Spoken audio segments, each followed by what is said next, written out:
పిల్లలు, ఈరోజు మనం చెప్పుకోబోయే కథ పేరు నీలమ్మ అదృష్టం. పర్వతపురం అనే ఊరిలో నీలమ్మ అనే ఒక యువతి ఉండేది. ఆమెకు మల్లన్నతో వివాహం జరిగింది.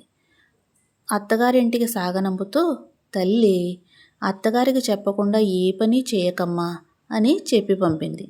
అప్పటి నుంచి నీలమ్మ అత్తవారింటిలో ప్రతి పనికి తన అత్తను అడుగుతూ ఉండేది.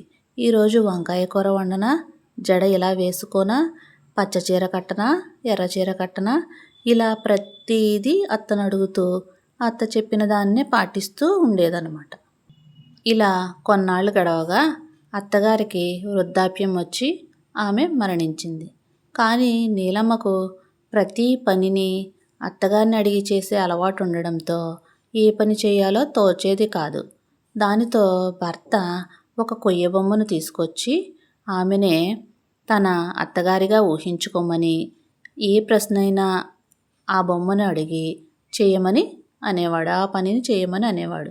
దాంతో నీలమ్మ ఆ బొమ్మ దగ్గరకు వెళ్ళి ఆ బొమ్మను ప్రశ్న అడగడం, సరే అని ఆ బొమ్మ అన్నట్టుగా ఊహించి అదే తన అత్తగారు అన్నట్టుగా ఊహించుకొని ఆ పనిని చేయడం మొదలుపెట్టింది.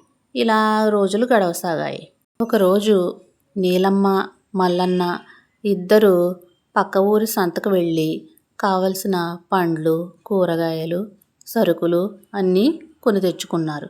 దీనితో పాటు ఒక స్వీట్ షాపుకు కూడా వెళ్ళి మిఠాయిలు కూడా కొనడం జరిగింది. వాళ్లతో పాటు తన అత్తగారి కొయ్య బొమ్మను కూడా తీసుకుని వెళ్ళారు. వచ్చే మార్గంలో పెద్ద అడవి ఉండడంతో అడవిని దాటాల్సిన పరిస్థితి ఏర్పడింది. సమయమా చీకటి పడింది. ఏమి చేయాలో మల్లన్నకు తోచక, ఈ రాత్రికి ఇక్కడే ఉండిపోదాం, రేపు వెళదాం, ఈ అడవిలోనే తలదాచుకుందాం అన్నాడు.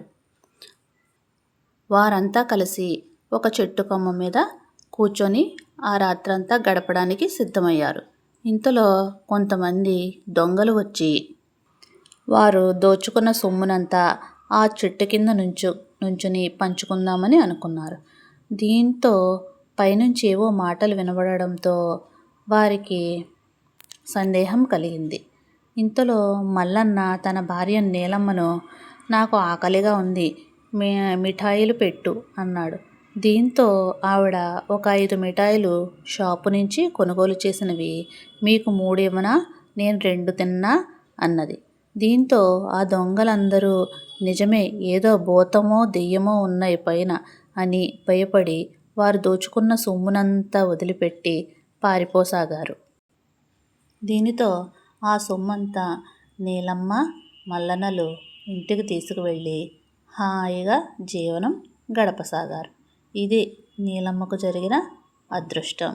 ఎంత అమాయకురాలైనప్పటికీ స్వచ్ఛమైన మనసుతో ఉండడం వల్ల అదే ఆమెకు మంచి కలిగించింది.